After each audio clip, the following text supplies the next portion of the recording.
Parashat Miketz. C'est un texte adapté du Shiur du Rav Miller.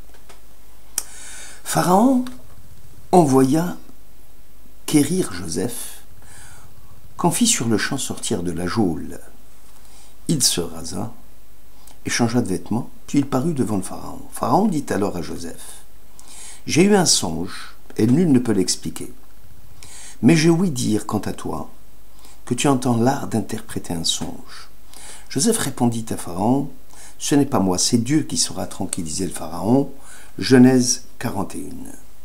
Le traité Megillah 9 rapporte: « Bien que les Grecs n'aient très certainement aucune part directe à la Torah du Sinaï, ils souhaitaient cependant qu'elle soit transcrite dans leur propre langue, preuve évidente de leur attachement particulier à la science.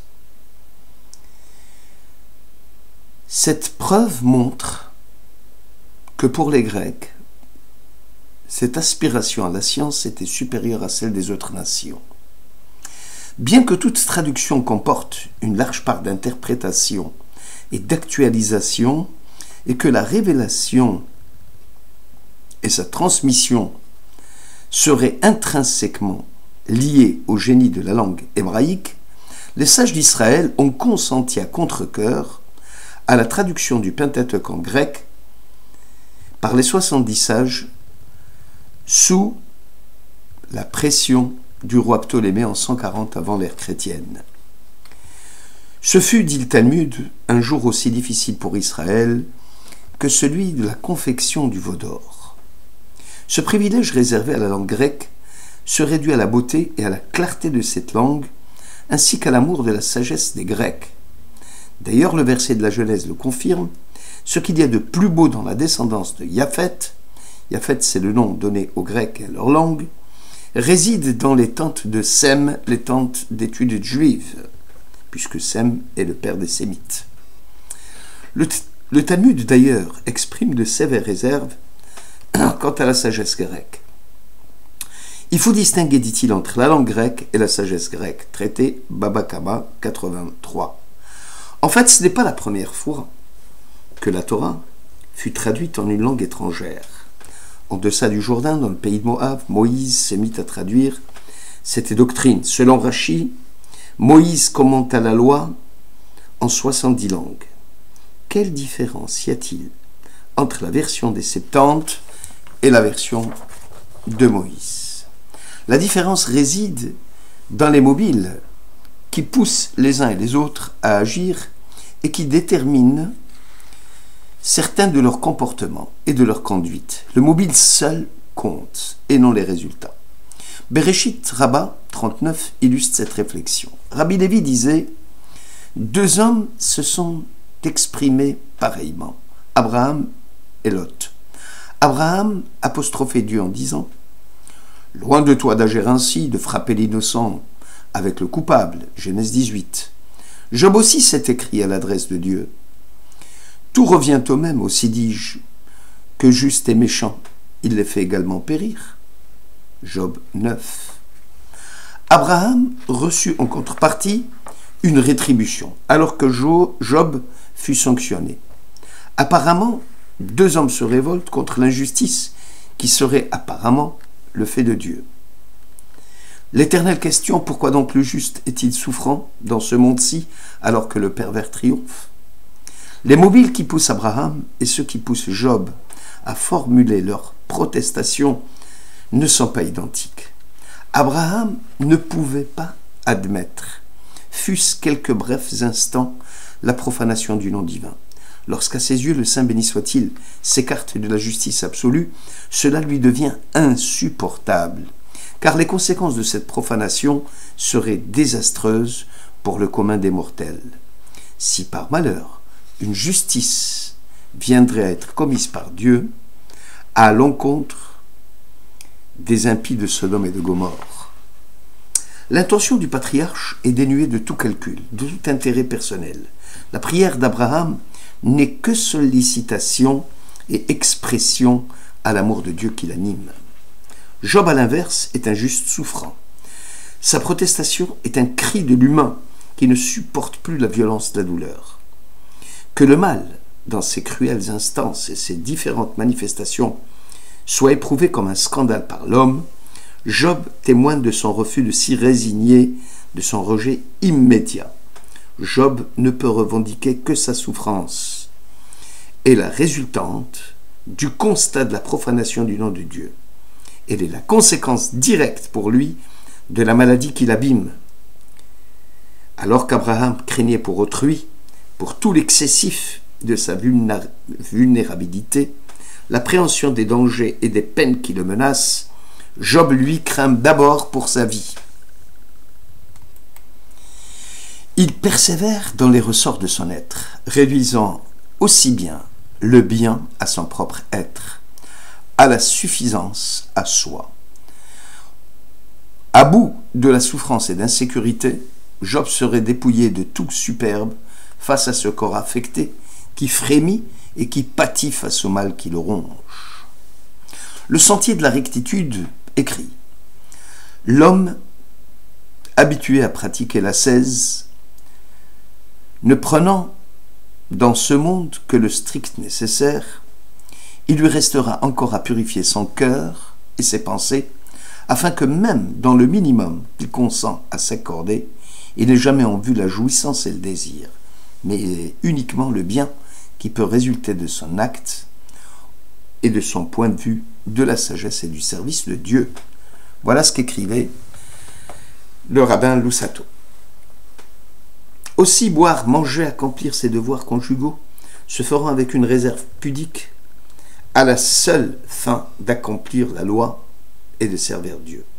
Faute de quoi, dit le rabbin, nos actes cessent d'être désintéressés et l'homme sera, hélas, mu par des mobiles intéressés dont les plus graves sont ceux d'entre eux d'où la pensée de Dieu est totalement absente et où le seul but poursuivi est de tromper le monde pour accumuler richesse et honneur.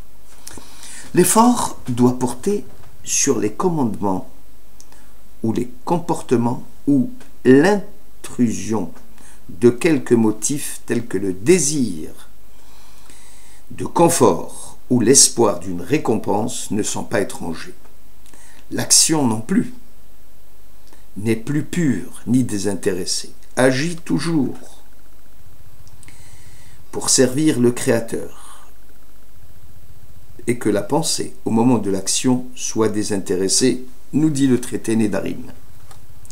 Le Sfat Emet explique aussi le verset du psaume 25 « L'Éternel communique ses mystères à ses adorateurs, il leur révèle son alliance. » La première étape dans le culte de Dieu est l'adoration dans l'intimité.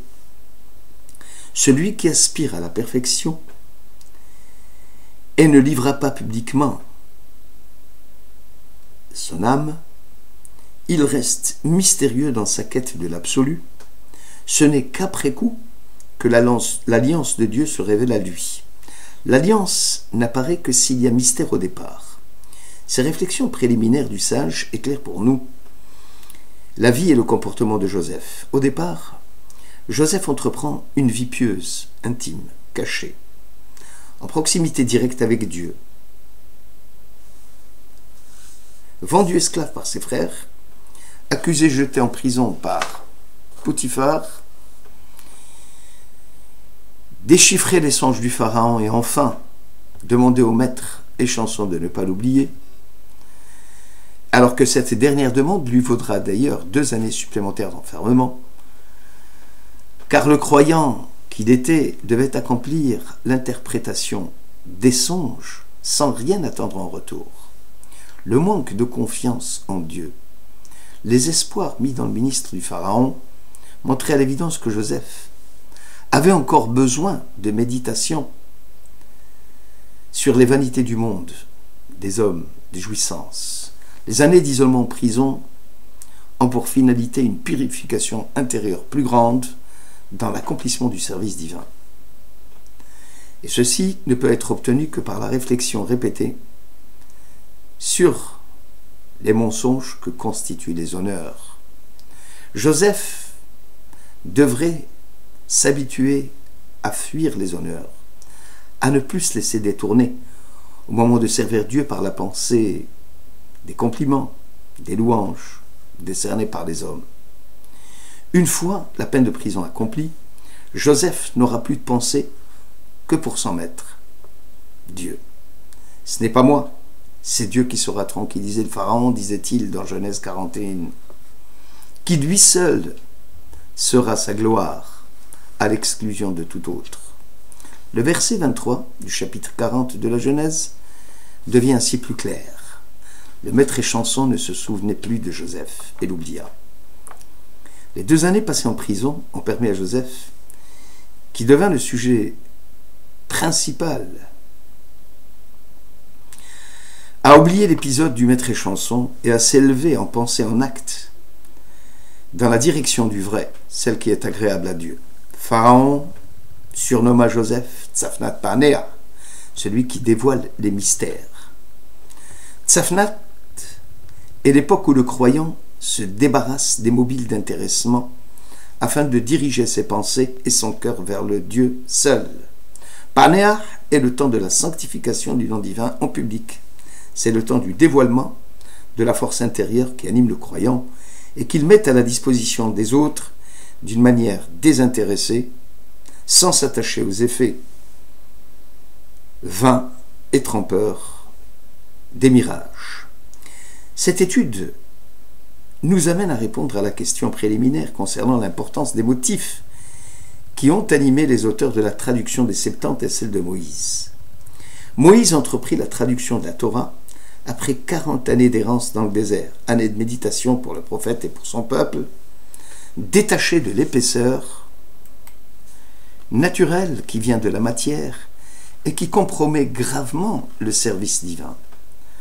Plongé dans les nuées de gloire, en proximité constante avec l'absolue transcendance, Moïse avait atteint les 49 portiques de l'abina de la sagesse intuitive, lui permettant ainsi de percer les mystères profonds de la Torah.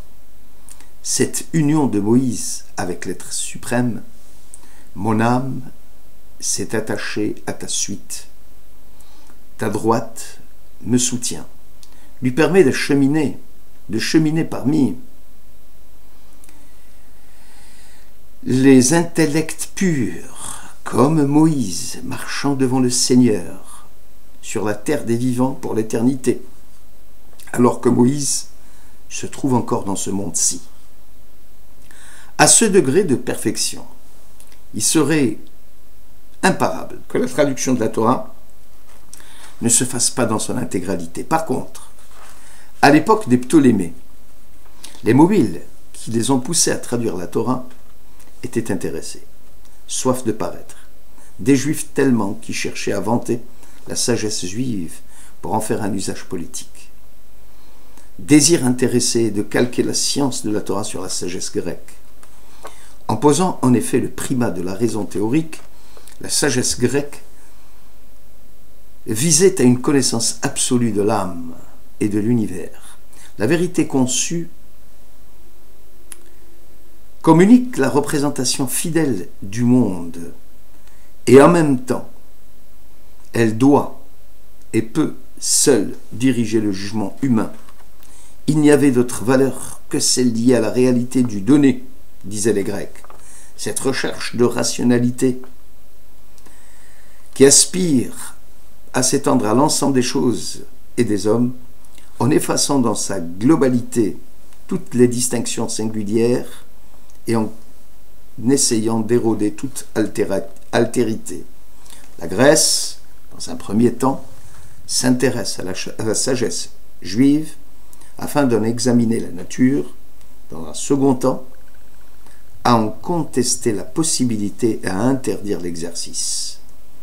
Voilà pourquoi les sages d'Israël s'étaient opposés à la version des Septante, car la Torah n'entre pas dans le domaine de la rationalisation du réel et n'est pas réglée par les lois du raisonnement. La Torah n'est pas désireuse de connaître le monde,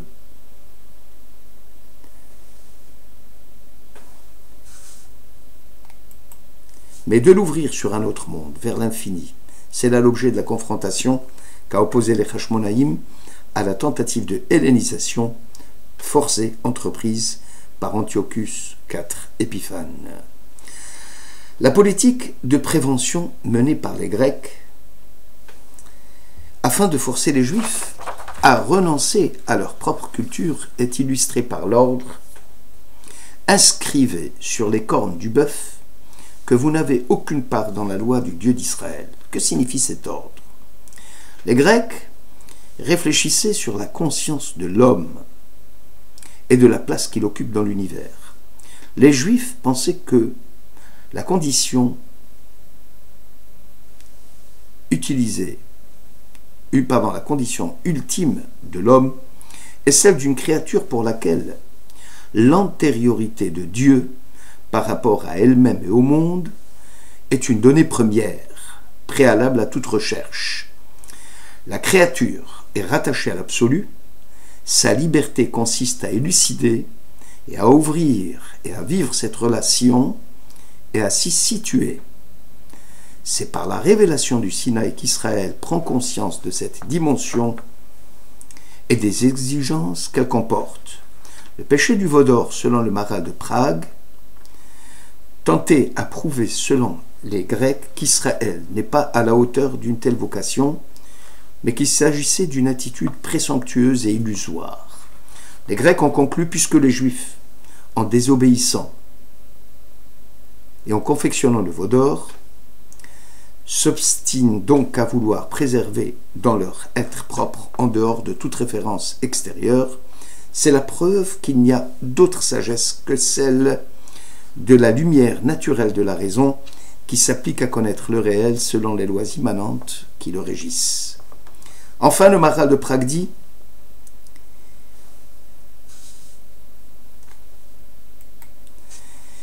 qu'il peut exister une volonté de rupture de la part d'Israël, de l'alliance qui le lie à Dieu. Mais cela ne relève pas que de la volonté d'Israël. C'est un rapport qui ne relève que de Dieu et de la transcendance.